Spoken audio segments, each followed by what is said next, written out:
आप प्रभु को अपना जीवन देके देखो, वो दुनिया से लड़ लेगा आप लोगों की, दुनिया झुका देगा आप लोगों की। वो बेइज्जती जो तेरे रिश्तेदार तेरी करते थे, तेरी बेइज्जती के लिए थी, लेकिन अब जो तू मेरे राज्य के लिए सहेगा, वो तेरी ऊंचाई में जाने के लिए होगी, तेरी चंगाई के लिए होगी, तेरी बरकत के लिए होगी। पहले बेइज्जती होती थी तो बेइज्जती होती थी, अब यीशु मसीह के नाम के कारण जब होगी तो इज्जत बढ़ेगी 1000 गुना। ये वचन मैं घर से तैयार करके नहीं आया जो अब मैं आपको दे रहा हूं यहां पर, क्योंकि जैसे ही मैंने यहां पे प्रवेश किया, पवित्र आत्मा ने कहा इनको बोल कि जो मेरे साथ वफादार नहीं रहते वो झूठ के ऊपर यकीन करने लगते हैं।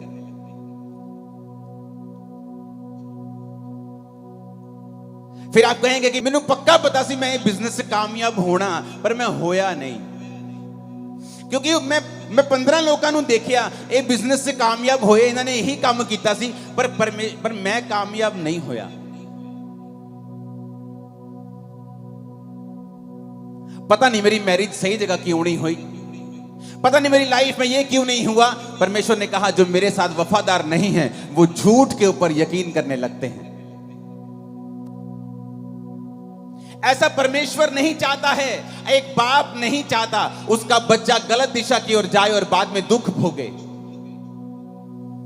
लेकिन परमेश्वर के वचन में यह लिखा है कि जब परमेश्वर ने आदम और हवा को बनाया तो परमेश्वर ने कहा आदम और हवा मेरे साथ संगति करेंगे, और मैं आदम और हवा के लिए सारी ब्लेसिंग्स को बना चुका हूं।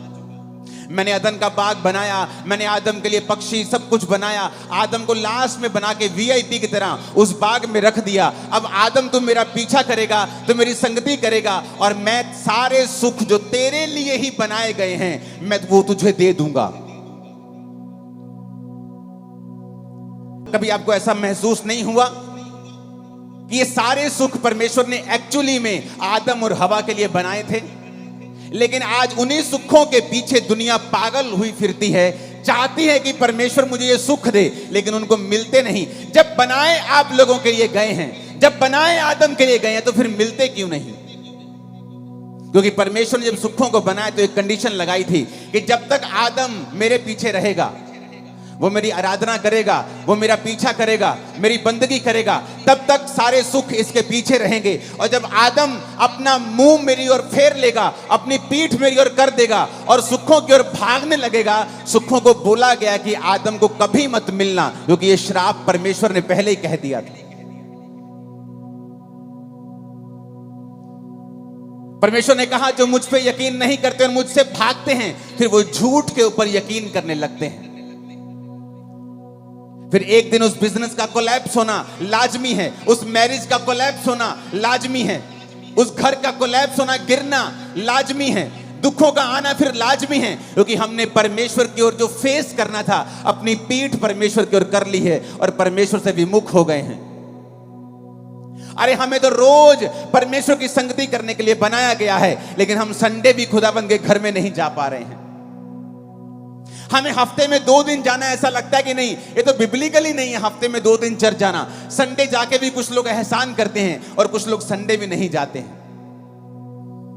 जिस आदम को रोज परमेश्वर की संगति में रहने के लिए बनाया गया, वो आदम परमेश्वर से विमुख होकर बाकी वो सारे काम कर रहा है उन्हीं सुखों को पाने के लिए जो परमेश्वर ने आप लोगों के लिए ही बनाए हैं, लेकिन वो आपको मिल नहीं रहे।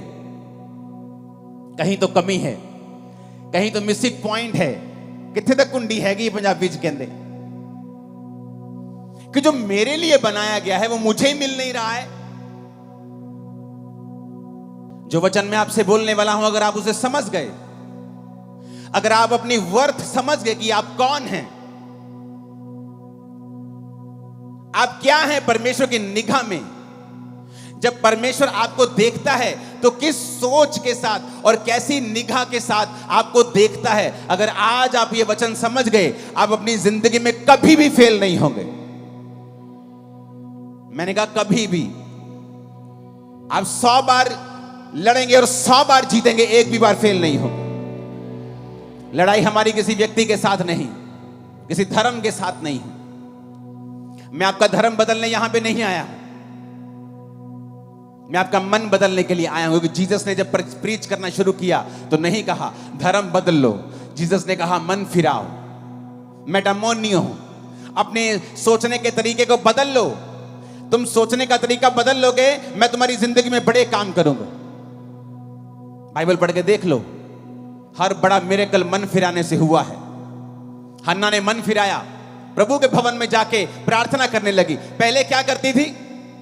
रोती थी, हस्बैंड से लड़ती थी, दूसरी पत्नी के बच्चे हैं, मेरे को क्यों नहीं है, मैं खाना नहीं खाऊंगी। घर में कलेश होता था, ड्रामाज होते थे, आंसू होते थे, ड्रामाज होते थे, लड़ाइयां होती थी, कलेश होता था, कंट्रोवर्सीज होती थी घर में। और एक दिन हन्ना ने सोच लिया कि मैं अब परमेश्वर के सामने जाऊंगी, और जाकर प्रभु के सामने अपने दिल को खोल दिया और प्रभु से कहा, प्रभु अगर तू मुझे बेटा दे तो मैं तेरी महिमा के लिए उसे दे दूंगी।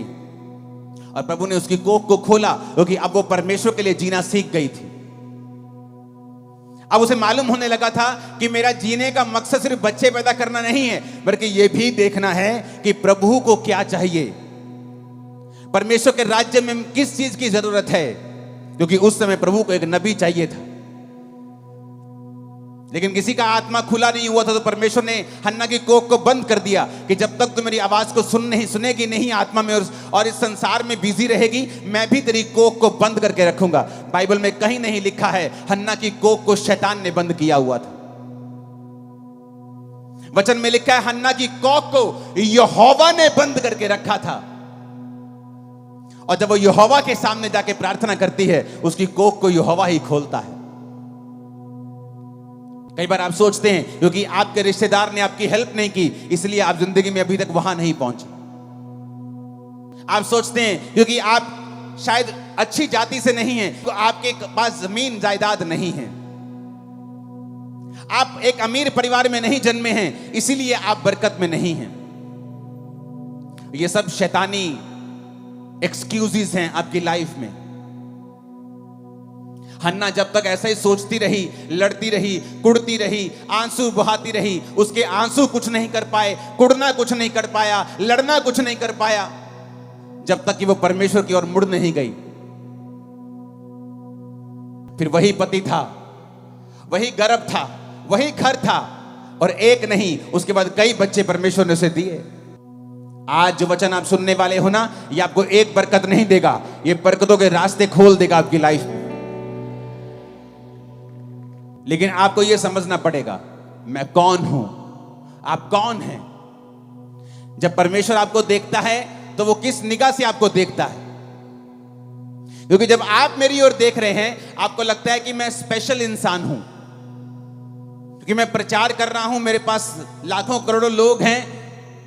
ऐसा नहीं है, मैं भी आपके जैसा ही हूं, लेकिन मैंने एक काम किया है जो शायद अभी आप कुछ कर रहे होंगे, कुछ नहीं कर रहे होंगे, कुछ करने वाले होंगे। वो काम क्या है, ये समझना कि जब प्रभु मुझे देखता है तो वो कैसे देखता है, मेरी वर्थ क्या है, परमेश्वर मेरे बारे में क्या सोचता है। गिदोन के बारे में आज पढ़ेंगे, न्यायियों 6 उसकी 11 से लेकर 16 आयत को हम पढ़ेंगे। फिर यहोवा का दूत आकर बांज वृक्ष के नीचे बैठ गया, जो ओपरा में एबीएजरी योआश का था, और उसका पुत्र गिदोन एक दाख रस के कुंड में गेहूं इसलिए झाड़ रहा था कि उसे मिधानियों से छिपा के रखे। उसको यहोवा के दूत ने दर्शन देके कहा, हे शूरवीर सूरमा, यहोवा तेरे संग है। गिदोन ने उससे कहा, हे मेरे प्रभु, विनती सुन, यदि यहोवा मेरे संग होता, हमारे संग होता, तो हम पर यह विपत्ति क्यों पड़ती। जितने आश्चर्य कर्मों का वर्णन हमारे पुरखा ये कहकर करते थे कि क्या यहोवा हमको मिस्र से छुड़ा नहीं लाया, वो कहां रहे। अब तो यहोवा ने हमको त्याग दिया और मिधानियों के हाथ में कर दिया है। तब यहोवा ने उस पर दृष्टि करके कहा, अपनी इसी शक्ति पे जा, तू इजराइलियों को मिधानियों के हाथ से छुड़ाएगा। क्या मैंने तुझे नहीं भेजा? उसने कहा, हे प्रभु, विनती सुन, मैं इजराइल को कैसे छुड़ाऊं। देख, मेरा कुल मनुष्य में सबसे कंगाल, और मैं अपने पिता के घराने में सबसे छोटा हूं। यहोवा ने उससे कहा, निश्चय मैं तेरे संग रहूंगा, इसलिए तुम मिधानियों को ऐसे मार लेगा जैसे एक मनुष्य को। इस समय इजरायली जाति जो थी, परमेश्वर से मुंह फेर कर अपनी पीठ खुदा की ओर कर दी थी। जब पीठ परमेश्वर की ओर कर दी तो परमेश्वर ने मिद्यानियों को इजरायलियों के खिलाफ कर दिया। पहले ऐसा नहीं था। ये सारे मिद्यानी, ये सारे लोग इजराइल से दब कर रहते थे, लेकिन जब तक वो खुदा के साथ रहते थे इजरायली, खुदा उनको जीत देता था। जब वो मुड़ गए परमेश्वर से, खुदा ने उनको हराना शुरू किया और मिद्यानी उन पर कब्जा करने लगे। परमेश्वर एक व्यक्ति के पास गया और गिदोन को कहा कि जा और तू उन्हें मिद्यानियों के हाथ से इजरायलियों को छुड़ाएगा।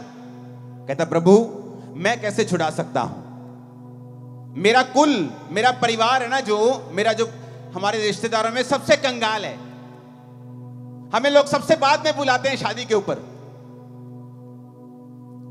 मेन इंपॉर्टेंट काम पे तो हमें बुलाते भी नहीं है जी।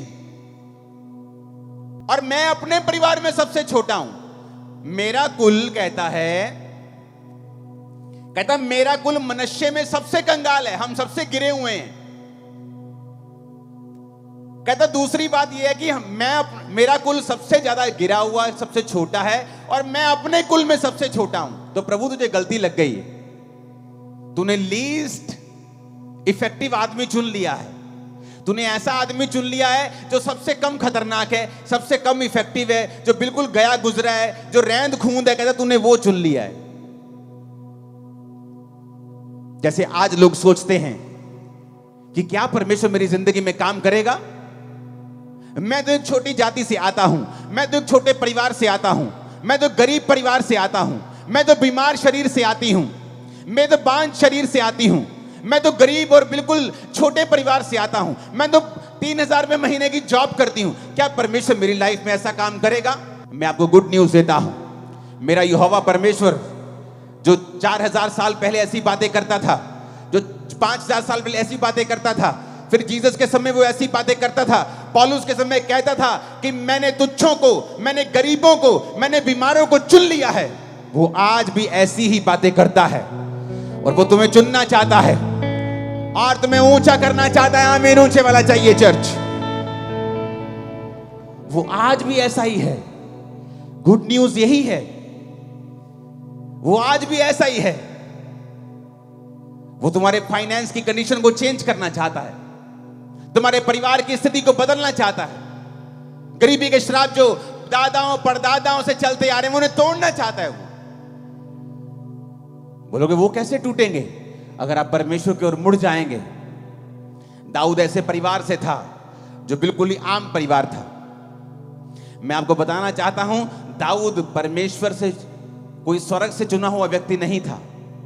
दाऊद पर तो परमेश्वर की प्लानिंग तक नहीं थी, क्योंकि हमेशा प्रभु की प्लानिंग घर के बड़े बच्चे पे होती थी, पहलोठे के ऊपर। तो जब शमूएल नबी दाऊद के घर में मसा करने के लिए गया, एक बच्चे को, यिशै को, दाऊद के भाइयों के घर में गया, यिशै के घर में गया, तो उसने बड़े बेटे को आते हुए देखा। परमेश्वर ने कहा मैंने इसे नहीं चुना, मैंने इसे अयोग्य करार दिया है। यानी प्रभु की प्लानिंग उसके ऊपर थी, पर वो अयोग्य करार दे दिया गया क्योंकि वो परमेश्वर के वचन पर वफादार नहीं रहा। जब वफादार नहीं रहा, योजना दूसरे बेटे पे आ गई, वो भी आया और वफादार नहीं। तीसरा, चौथा, सब आ गए, दाऊद वहां नहीं था। भूला हुआ बच्चा, परिवार में ऐसा जन जिसकी कोई सुधि नहीं रखता, कोई पूछता नहीं कि बेटा भेड़े चरा रहा है, तूने रोटी खाई कि नहीं खाई, भेड़िए तुझे अटैक करते होंगे तो तेरी जान का खतरा, ध्यान रखा कर। नहीं, rejected, totally rejected by his family. इतना रिजेक्टेड कि फैमिली में एक फंक्शन है।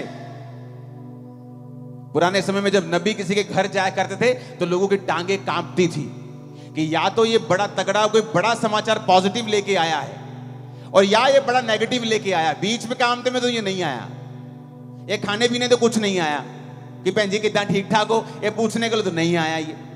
तो उनको डर रहता था कि शमूएल नबी क्यों आया है। इतना इंपॉर्टेंट काम घर में हो और आप अपने बच्चे को कैसे भूल सकते हो? क्योंकि वो आपकी फैमिली में कोई वर्थ नहीं रखता, इसलिए आप उसे भूल गए। उसकी कोई वैल्यू नहीं है, इसलिए आप उसे भूल गए। कहता एक रह गया, भेड़ बकरी को चराता है, उसे भूल गए हम। कहता उसे लेके आओ। जब वो आया तो मसा किया गया, रिजेक्टेड आदमी मसा कर दिया गया इजराइल का राजा होने के लिए। एक ऐसा सरप्राइज आपकी वेट कर रहा है जब आप परमेश्वर से वफादार रहेंगे कि आपके एनिमीज, आपके रिश्तेदार, आपके लोग सब आंखें खुली और मुंह खुला रह जाएगा जो होने वाला है। उसके लिए आपको प्रभु की ओर मुड़ना होगा।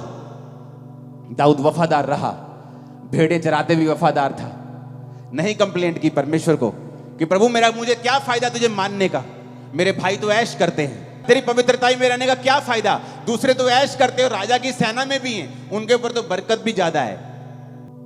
चट्टान पर घर बनाना आसान नहीं है। आप चट्टान के ऊपर घर बनाते हैं, आपको समय लगता है, पसीना आता है, एफर्ट लगता है, पैसा लगता है, ज्यादा टाइम लगता है, लेकिन जब वो बन जाता है वो गिरता नहीं है। दाऊद का घर जो था वो वचन के ऊपर बना था। आप इजराइल में बहुत कम राजा ऐसा देखेंगे कि जो अपने बुढ़ापे तक अपनी गद्दी पे बैठे रहे और कोई मार के उन्हें उठा नहीं पाया। दाऊद को कोई गद्दी से मार के उठा नहीं पाया, बल्कि वो बूढ़ा होके, कमजोर बूढ़ा जब हो गया तब वो अपनी पूरी उम्र भोग कर परमेश्वर में सोया।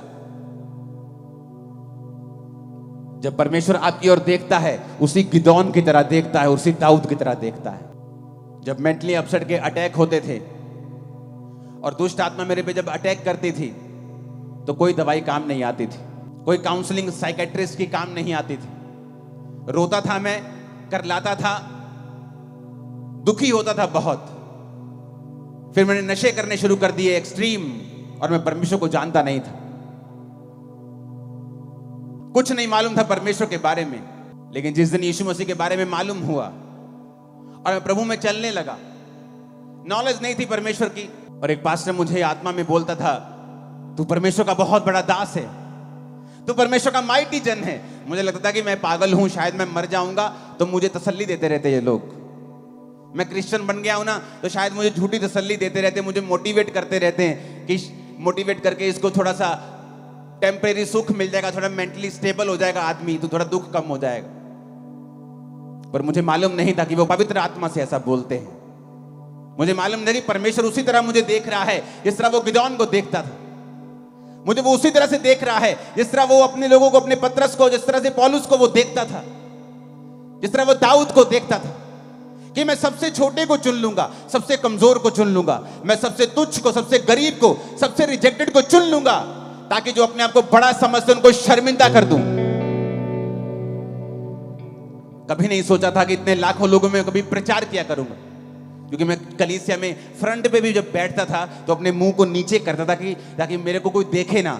पीछे से मैं सबसे आगे जाके बैठता था ताकि लोग मुझे, मेरे फेस को देखे ना। मुझे इतने अटैक्स, इतनी शर्म, इतनी हिचक होती थी, मैं बैठ भी नहीं पाता था प्रभु की हजूरी में। नहीं तो अगर मैं अच्छा होता तो बोलता, प्रभु मैं कंप्यूटर इंजीनियर था इसलिए तूने मुझे चुन लिया। इसलिए मैं आज कहता हूं कि मैं सबसे तुच्छ था, सबसे कमजोर था, और परमेश्वर ने मुझे चुना। और यही वो प्लान आपके लिए रख के बैठा है, आपको उसके पीछे चलना है। मुझे याद है 2004 में जब मैं परमेश्वर में आया, उसके बाद मेरी लाइफ में मैंने ऐसी कोई गलती नहीं की, किसी लड़की के साथ कोई संबंध नहीं रखा, कोई शराब नहीं पी, कोई नशा नहीं किया। बपतिस्मा लेने के बाद सब कुछ छोड़ दिया, परमेश्वर के पीछे चलने लगा। एक अच्छा बिजनेसमैन था, अपने घर में काम, अपने बिजनेस में काम करके, अपने घर पे काम करके शाम को चर्च जाया करता था, भरोसा रखता था परमेश्वर के ऊपर। मेरे साथी बहुत से थे जो गुनाहों में थे, जो पाप में थे, चर्च में आत्मा में भरते, एक्टिंग भी करते थे, और बाद में वो लड़कियों के साथ में विचार भी करते थे, ऐसे भी थे, बहुत से थे। पर आज उनकी जिंदगियां आम जिंदगियां हैं, और मेरी जिंदगी आज आम नहीं है, सब लोग जानते हैं। कारण क्या है? कारण मैं खास था ये नहीं, कारण ये है कि मैंने परमेश्वर के वचन को तोड़ा नहीं। मैं उसके वचन की कीमत को जानता था कि अगर परमेश्वर ने मुझे तुच्छ के रूप में चुना है तो मुझे समय लगेगा, मुझे प्रभु के पीछे चलना पड़ेगा, विश्वास रखना पड़ेगा, ताकि वो मुझे वैसा बना सके जैसा वो सोचता है। वो आपका प्रेमी परमेश्वर है। आप प्रभु को अपना जीवन देके देखो, वो दुनिया से लड़ लेगा आप लोगों के लिए, दुनिया झुका देगा आप लोगों के लिए, मैं आपको बता रहा हूं। और सब बातें मिलकर भलाई को पैदा करती हैं जो यीशु से प्रेम रखते हैं। मैं शुरू से परमेश्वर को देखना चाहता था। जब मैं मसीह में नहीं था तब भी मेरे को एक परमेश्वर की ललक होती थी कि मैं परमेश्वर को देखना चाहता हूं, वो कौन है, कैसा दिखता है, क्या है। मैं अपनी पढ़ाई में बहुत तेज होता था। बहुत सी क्लासेस मैंने जंप की हैं और मैंने जल्दी जल्दी अपनी उम्र से पहले क्लासेस पूरी करके बहुत यंग एज में मैं कॉलेज चला गया था। मुझे याद है जब मैं अपनी स्कूल की पढ़ाई को मैंने पूरा किया तो बहुत से दोस्त थे मेरे पास आके बोले कि हम एक एंट्रेंस टेस्ट देंगे, जहां पर इंजीनियर की सीट मिल जाती है, हम एंट्रेंस टेस्ट देंगे। मैंने कहा ठीक है, मैं भी दूंगा। मालूम नहीं था, कोई गाइड करने वाला नहीं था कि क्या करना है। ठीक है, इंजीनियर बन जाते हैं, चलो ठीक है। हम सब तैयारी करने लग गए। मेरे सब दोस्त, हम सब अपने दोस्त की दुकान के ऊपर शाम को इकट्ठा होते थे स्कूल के बाद, जब स्कूल खत्म हो गया, कि हम इस एंट्रेंस टेस्ट की तैयारी करेंगे और इंजीनियरिंग में हम प्रवेश करेंगे। तो एक दिन जब मैं अपने दोस्त की दुकान के ऊपर था तो उसके पिताजी ने मुझे बुलाया और उसके पिताजी ने मुझसे कहा, बेटा तू जानता है कि बड़े कॉम्पिटिटिव एग्जाम है, ये बहुत कम लोगों का नंबर लगता है, इसमें बड़ी कंपटीशन है आजकल, तो बेटा तू अपने घर में तैयारी किया कर।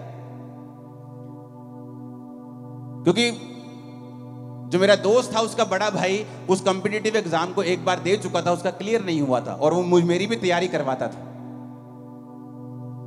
तो मुझे कभी गुस्सा नहीं लगा, शुरू से मेरी आदत ये थी, मुझे मालूम था कि जो खुदाबंद मेरे साथ परमेश्वर करेगा वो अच्छा ही करेगा। मैंने कहा ठीक है अंकल, कोई बात नहीं। मैं अपने घर पे जाकर तैयारी करने लगा।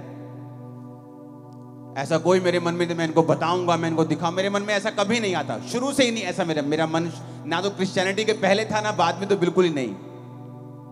पहले कई बातों में मैं फिर करता था, लेकिन क्रिश्चियनिटी में आने के बाद अगर आप फिर भी ऐसे हैं तो आपको डिलीवरेंस की जरूरत होती है। हमने कुछ महीने एग्जाम की तैयारी की और उसके बाद जब रिजल्ट आया तो मेरे दोस्तों ने कहा रिजल्ट आ गया, रिजल्ट आ गया। मैं कितने है रिजल्ट?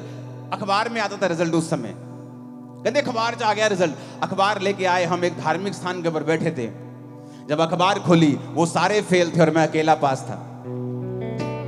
सारे फेल थे, सारे के सारे फेल थे वो। और मेरा रैंक इतना ऊपर आया कि मुझे फ्री सीट मिली थी। मैंने अपनी इंजीनियरिंग के लिए पैसे खर्च नहीं किए, तो मुझे फ्री सीट मिली क्योंकि मेरा जो रैंक था पंजाब में बहुत ऊपर था। तो मैं आपको ये इंसिडेंट इसलिए बता रहा हूं, अगर आप सच्चे हैं और अब तो परमेश्वर आपके संग है, कोई आपके साथ कितना भी बुरा करने की कोशिश क्यों ना करे, वो आपकी भलाई में बदल जाएगा। इमेजिन करो, जिस किताबों से, जिस गाइड से वो पढ़ रहे थे और मुझे पढ़ा रहे थे, अगर वो फेल हुए तो मैं तो होता ही होता फिर। पर देखो परमेश्वर ने मुझे उनसे दूर कर दिया और मैंने अपनी अलग किताबें परचेज की। माई हीरा गेट गया जलंधर में, अलग किताबें ली और मैं खुद पढ़ने लगा, खुद सीखने लगा और खुद एग्जाम की तैयारी करने लगा। कई बार आप सोचते हैं, हन्ना सोचती है कई बार, हाँ ये जो सौतन है ना मुझे चिढ़ाती रहती है मेरे को, इसको छोड़ूंगी, इसको मार दूंगी। लेकिन अगर आप ध्यान से बाइबल पढ़ के देखें तो परमेश्वर का जो मिरेकल हन्ना की लाइफ में हुआ, उसकी सौतन एक वजह है। क्यों? वो चिढ़ाती थी और हन्ना परमेश्वर की ओर चली गई। अगर वो चिढ़ाती नहीं, ओनू बांझ ना कहती, चल तू तो बांझ है, तेरे तो होना ही नहीं, मेरा हस्बैंड तो मेरे नाल है, साडा बड़ा प्यार है, तेरे ना तो कभी होना नहीं, ऐसी बातें बोलकर उसको चिढ़ाती थी। और उसने उन बातों का गुस्सा नहीं किया, परमेश्वर के सामने गई और परमेश्वर के सामने सारा कुछ उंडेल दिया। गुस्सा मत कर जब लोग आपके खिलाफ बोले, अरे भाई वो आपकी पीआर है, वो आपको मशहूर कर रहे, जो आप पहले नहीं कर पा रहे थे अब आप और कर पा रहे हैं, उनकी वजह से थैंक्स करो उनका। पहले इतना बड़ा पंडाल कभी नहीं लगा अमृतसर में, थैंक्स करो। वो तो मशहूरी करने वाले फ्री के, कि आप चर्च के पैसे को जरूर मशहूर करने में लगाएंगे, लोगों को करने तो आसान हो जाएगा आपका काम। आपके विरोधी आपके लिए ही काम करने लगते हैं जब आप प्रभु से प्यार करने लगते हैं। वो इनडायरेक्टली आपको फायदा देने लगते हैं, आपके लिए ही काम करते हैं दिन रात आपका नाम ले लेकर, क्योंकि परमेश्वर आपके संग है। सब बातें मिलकर भलाई को पैदा करती हैं। रोमियो 8 उसकी 28 आयत में लिखा है, रोमियो 8 उसकी 28 आयत, हम जानते हैं कि जो लोग प्रभु से प्रेम रखते हैं उनके लिए सब बातें मिलकर भलाई ही को उत्पन्न करती हैं, अर्थात उन्हीं के लिए जो उसकी इच्छा के अनुसार बुलाए गए हैं। आप कई बार दुखी हो जाते हैं कि प्रभु ये मेरे 3 दोस्तों ने मुझे त्याग दिया। अरे उसने इसलिए त्याग दिया शायद कि तू परमेश्वर से प्रार्थना कर सके, तू प्रभु के करीब जा सके। लेकिन हम अपने जीवन के आसपास की घटनाओं को कैप्चर करने में और उनको आत्मिक रीति के साथ समझने में फेल हो जाते हैं। और जो पास हो जाते हैं, जो समझ जाते हैं कि मेरे जीवन में अगर यह घटना हुई है, इसका आत्मिक कारण क्या है। 2017 में बहुत क्रूसेड जब होते थे, 2017 की बात है ये, 17, 18, 19 लगातार हुआ करते थे। एक महीने में 18 बड़ी मीटिंग्स हुआ करती थी, मुझे याद है। और लोग पूछते थे, ऐसा क्या आप करते हो कि आपके हर क्रूसेड पे, भी तो 10 दिन पहले क्रूसेड हुआ, अभी फिर लाखों लोग बैठे हैं, अभी फिर 15 दिन हुआ, अभी फिर लाखों, ऐसा क्या कर रहे हो आप? मैंने कहा मैं कुछ नहीं कर रहा हूं। मैं वो खरबोपति थोड़ी हूं कि मेरे पास इतना पैसा है कि मैं अपनी उसे यूज करूं। नहीं, परमेश्वर जब आपके ऊपर कृपा करता है। और जब 2017 में लोग मुझसे पूछते थे कि आप इतने विरोध से होकर क्यों गुजरते हो, मैंने कहा इसलिए क्योंकि मेरी बरकत ऐसी है जैसी किसी की नहीं है, इसीलिए मैं होके गुजरता हूं।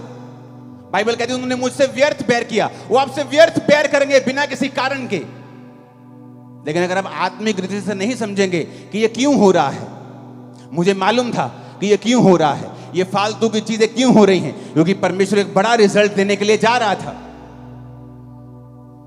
जब आप समझ जाएंगे आपकी लाइफ में क्यों हो रहा है। कई बार आपको ठोकर लगती है आपके पति से, आपकी पत्नी से, आपके बच्चे से, आपके बाप से, आपके बिजनेस से आपको ठोकर लगती है, कई बार आपके पार्टनर से ठोकर लगती है। आप सोचते हैं कि इंसान बुरा है, नहीं, आप उसका आत्मिक रीजन देखने की कोशिश करें, प्रभु की ओर मुड़े, प्रभु से पूछें मेरे साथ ऐसा क्यों हो रहा है, वो आपको बताएगा क्यों हो रहा है। सब बातें मिलकर भलाई पैदा करती हैं उन लोगों के साथ जो प्रभु से प्यार करते हैं। बात प्यार करने की है, बात यह है कि आप प्रभु के साथ जुड़े हुए हैं कि नहीं हैं। आप प्रभु से प्यार करते हैं, आप नशा कैसे बेच सकते हैं? क्या नॉनसेंस है कि आप प्रभु से प्यार करते हैं नशा बेचेंगे? आप ऐसी देह को खराब करेंगे जो प्रभु ने बनाई है? आप ऐसे घर को खराब करेंगे जो परमेश्वर ने रचा है? आप प्रभु से प्यार नहीं करते अगर आप नशा बेचते हैं। मैं वैसे संडे चर्च नहीं जाता हूं, लेकिन प्रभु से प्यार करता हूं। आपका बेटा आपसे रोज बात ना करे, आपको 6-6 महीने बाद डैडी बुलाए और 6 महीने बाद बात करे और कहे डैडी बता ना मैं प्यार बहुत करता। आप चर्च नहीं जाते, खुदा से प्यार करते हैं? आपने कभी बाइबल पढ़ के परमेश्वर की, अपने खुदा की, अपने बाप की इच्छा जानने की कोशिश नहीं की? आप कहते हैं आप उससे प्यार करते हैं? नहीं, आप उससे प्यार नहीं करते हैं। यीशु ने कहा जो मुझसे प्यार करता है मेरी आज्ञाओं को मानेगा। बात यह है अगर आप परमेश्वर के द्वारा चुने गए हैं तो चुने हुए के लायक काम करें। चुना हुआ अपनी लड़ाई आप नहीं लड़ता, नालायको, वो लड़ता, खुदा लड़ता है उसके लिए। लेकिन हमारे बीच में लोग हैं जो अपनी लड़ाई खुद लड़ना चाहते हैं। पौलुस कहता है निर्बुद्धि गलातियों, तुमने किसने मोह लिया? हे मूर्खों, तुमने किसने मोह लिया कि तुम अपनी लड़ाई खुद लड़ रहे हो? खुदा को लड़ने दो, ऐसा रिजल्ट आएगा, आंखें खुली रह जाएंगी। खुदा को लड़ने दो।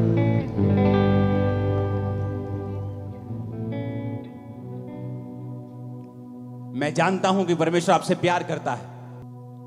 आप मेरे ही भाई, मेरे ही बहन हैं, क्योंकि प्रभु आपको मेरी तरह ही ऊंचा करने वाला है। मैं जानता हूं। आप बोलोगे इतना हो सकता है, आप उससे कहीं अधिक ऊंचे हो सकते हैं। खुदा कुछ भी कर सकता है, वो किसी का पक्षपात नहीं करता है। आप चले तो सही परमेश्वर में, आप उसकी योजना में यकीन तो रखें, आप प्रभु की ओर मुड़े तो सही। फिर देखें आपकी लाइफ में ऐसी घटनाएं शुरू हो जाएंगी होनी जो खुदा कर रहा होगा। हर एक घटना आपकी मनपसंद की नहीं होगी, लेकिन आप खुदा से अगर प्यार करते हैं वो आपको बेनिफिट देके जाएगी, आपका भला करके जाएगी। सब बातें मिलकर भलाई को पैदा करती है। सब बातें, सब अपने पड़ोसी को बोलो, सब बातें ऊंची आवाज में, नहीं ऐसे नहीं, 7 बार बोलो, अलग अलग पड़ोसी को बोलो सारियां गल्ला, सब बातें बोलो पड़ोसी को। पूछो पड़ोसी को, बोलो कुछ बातें कि सब बातें? पूछो सब बातें कि कुछ बातें? कहता सब बातें। अगर तू खुदा से प्यार करता है और शैतान ने तेरा कुछ नुकसान करने की कोशिश की है, वो भी तेरी भलाई में बदल दूंगा, तेरी चंगाई में बदल दूंगा, तेरी बरकत में बदल दूंगा। तेरी मशहूरी में, तेरी ऊंचाई में बदल दूंगा उस निचाई को।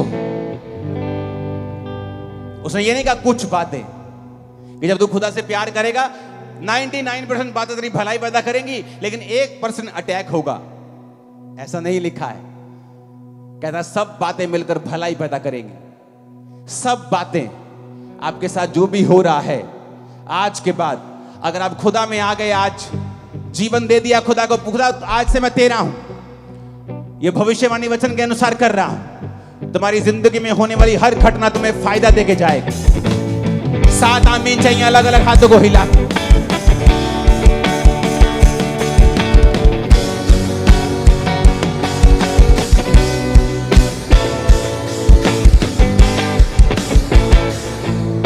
फिर से आमीन बोलो, हाथों को उठा के फिर से 7 बार।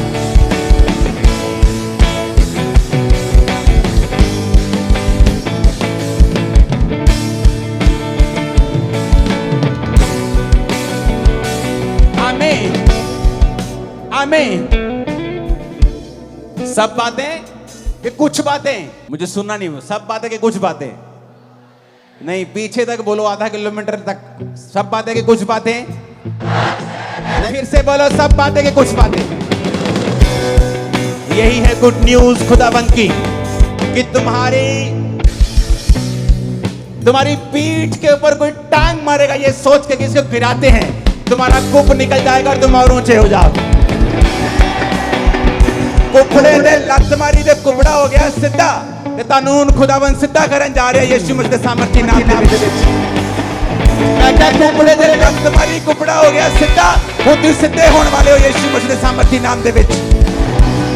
आमीन। खड़कन वाला चाहिए शैतान दे करना। मैं क्या कुपड़े दे लत मारी, कुपड़ा हो गया सीधा, खुदाबंद तनु सीधा करन जा रहा है परमेश्वर यीशु के नाम दे विच। मैं भविष्यवाणी कर रहा हूं। कंडीशन एक ही है, क्या मैं खुदा से प्यार करता हूं कि नहीं। मैं छोटा हूं, मेरा कुल छोटा है, मेरा परिवार छोटा है, मेरा फलाना, मैं पढ़ा लिखा नहीं हूं, मैं गोरा नहीं हूं, मैं ऊंचा नहीं हूं, मैं लंबा नहीं हूं, मैं छोटा, मैं इधर से उधर से, सब नॉनसेंस है।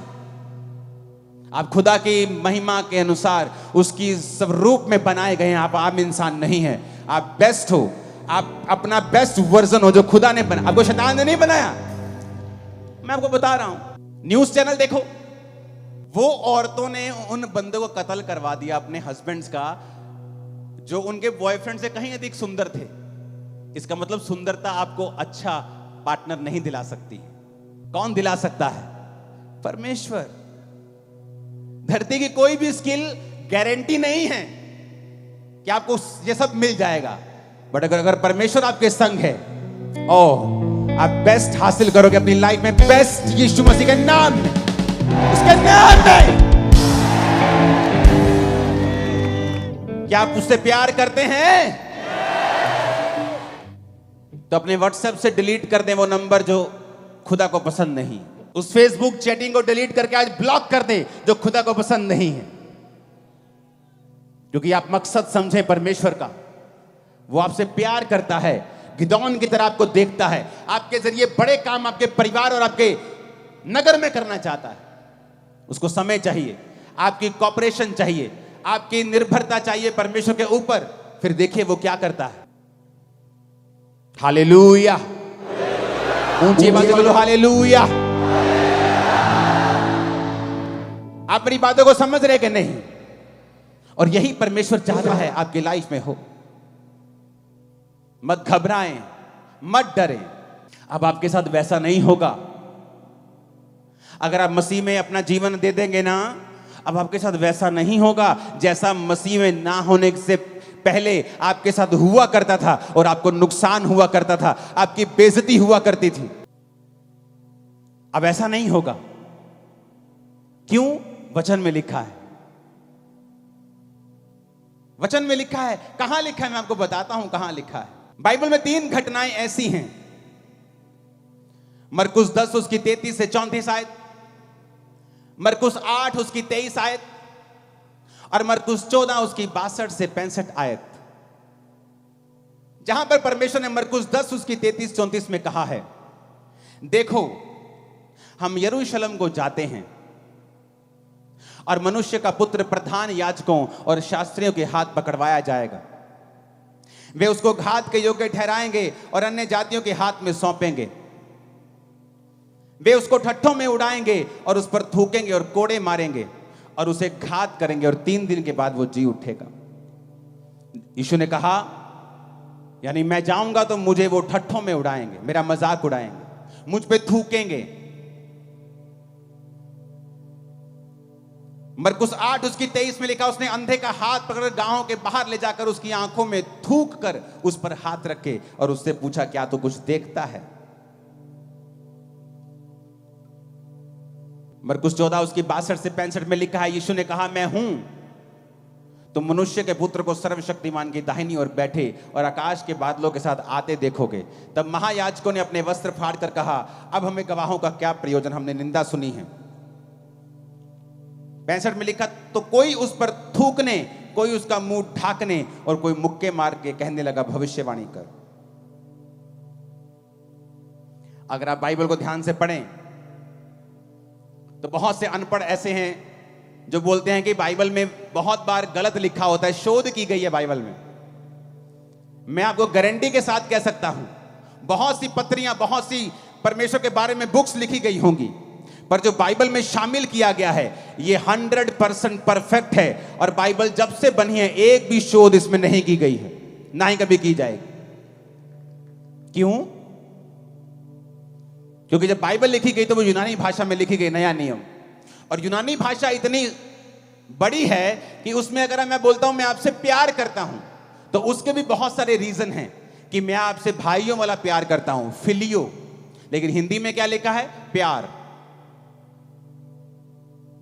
मैं तुमसे अनकंडीशनल प्यार करता हूं, प्रभु कहता मुझसे अगापे प्यार कर। लेकिन बाइबल में हिंदी में क्या लिखा है? प्यार। यूनानी में लिखा है अगापे लव, फिलियो लव।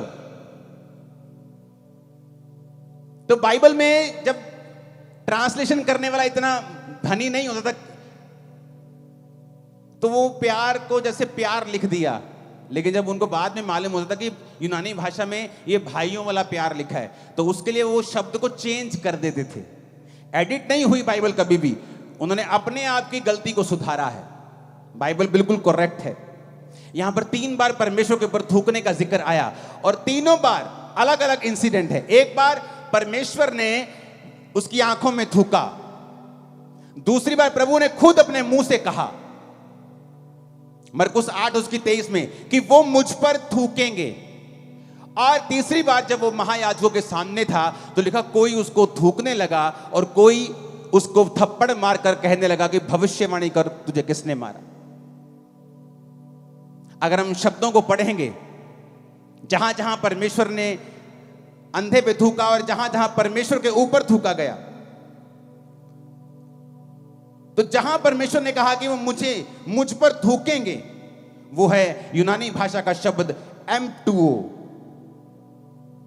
जिसका मतलब है टू स्पिट एट, यानी किसी के ऊपर थूकना। जब परमेश्वर ने यह कहा कि मैंने अंधे को थूका और उससे उस पर हाथ रखे, उसका मतलब है पटुओ। EM हट गया, सिर्फ एक ही शब्द है। अगर गलत होता तो दोनों गलत होते, 2 जगह गलती कैसे हो सकती? एक का मतलब है पटुओ, एक का मतलब M2O। M2O का मतलब किसी पे थूकना, पटुओ का मतलब थूकना। थूकना, मेरे मुंह में कुछ चला गया, खाना गंदा है, खराब है, थूक दिया। M2O किसी पे थूकना। फिर से पढ़ेंगे उसको।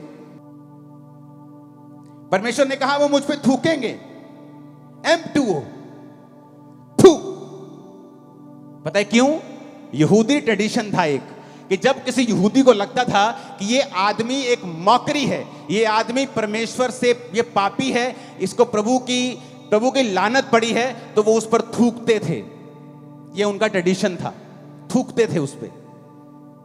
बहुत सारे आप पुराने नियम में देखोगे तो लोगों जो पापी थे उन पे थूकते थे, पापियों के ऊपर थूक देते थे। थूकना मतलब धिक्कार है तेरे ऊपर, तो उसका मतलब है M2O, थूकना, फोर्सफुली किसी के ऊपर, टू स्पिट एट। लेकिन जब जीसस ने थूका एक व्यक्ति के ऊपर तो वो है पटुओ, 44वां शब्द, इसका मतलब है टू स्पिट, थूकना। जैसे मुंह में कुछ गलत चला गया हम थूक देते हैं, किताब का पन्ना करते हैं तो थूक थूक के लगा के करते हैं, इसका मतलब है पटुओ।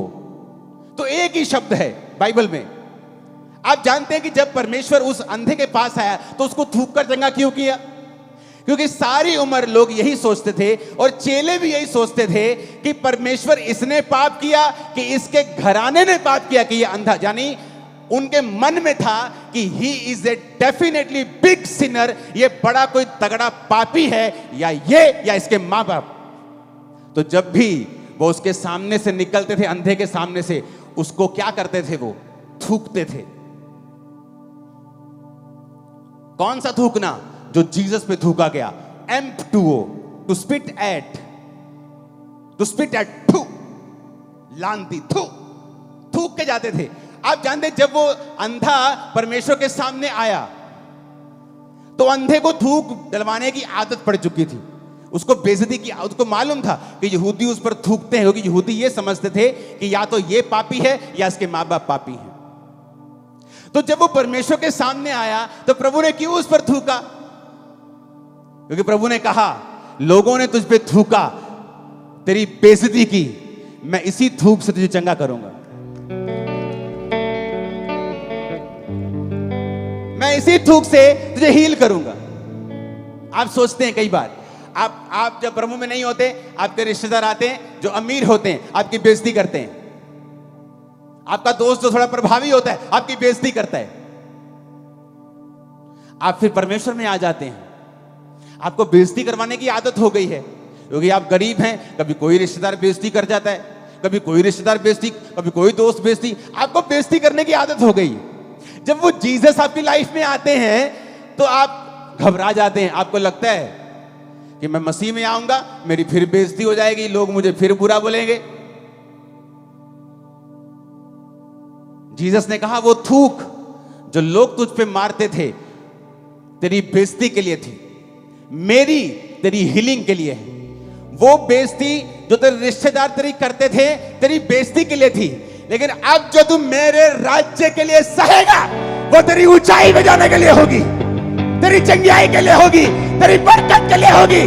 हालेलुया! फर्क है, फर्क है, फर्क है, फर्क है, फर्क है, जमीन आसमान का फर्क है। वो थूक जो बेइज्जती करने के, थू, लानती, थू। जब वो अंधा परमेश्वर के सामने आया तो परमेश्वर ने जब थूका उसे लगा ले फिर होगी बेइज्जती। प्रभु ने कहा बेइज्जती नहीं होगी बेटा, उनकी थूक तेरे को लानत देती थी, मेरी तुझे चंगा करेगी। पहले बेइज्जती होती थी तो बेइज्जती होती थी, अब यीशु मसीह के नाम के कारण जब होगी तो इज्जत बढ़ेगी 1000 गुना। लोग तुम्हारी एक टांग खींच के तुम्हें 10 फुट नीचे करना चाहेंगे और खुदा तुम्हें 1000 फुट उन्हीं के सामने ऊंचा कर देगा और शर्मिंदा करेगा तेरे सारे विरोधियों को। उसने कहा अलग है, फर्क है, फर्क है। मैंने कहा M2O, थू, स्पिट एट, इसने पाप किया होगा, थू कर दो। इसके बाप दादों ने पाप किया होगा, उसको आदत थी थूकवाने की। इसीलिए जब जीसस को पकड़ के रखा गया था तो लिखा उस पर थूका गया। क्यों? क्योंकि यह ट्रेडिशन था, उनको आदत थी पापियों के ऊपर थूकने की। यहां तक कि चेले भी यही समझते थे कि इसने पाप किया है। प्रभु ने कहा नहीं, ना इसने पाप किया ना इसके घराने ने पाप किया, कुछ इसलिए अंधे जन्मे कि मेरे काम प्रकट हो। फर्क है, there is a huge difference, very huge. मसीह के कारण बेइज्जती होगी तो वो बेइज्जती मत करना उसको, वो तुम्हारा बीज है 1000 गुना इज्जत काटने का, और ऐसी इज्जत काटने का कि विरोधी कुछ भी कर लेंगे वो कम नहीं होगी, वो बढ़ेगी। हालेलुया! ऊंची आवाज में बोलो हालेलुया! अगर वचन को समझ जाओगे तो गलती नहीं करोगे, सिद्ध बन के चलोगे और खुदा तुम्हारे साथ होगा। तैयार हो परमेश्वर के पीछे चलने के लिए? परवाह मत करना। अगर यीशु मसीह के नाम के कारण कुछ आता है तो उसे ले लेना with gratitude, with thank you, क्योंकि वो तुम्हें ऐसी जगह लेके जाने वाला है जहां तुम अपनी ताकत से पहुंच नहीं सकते।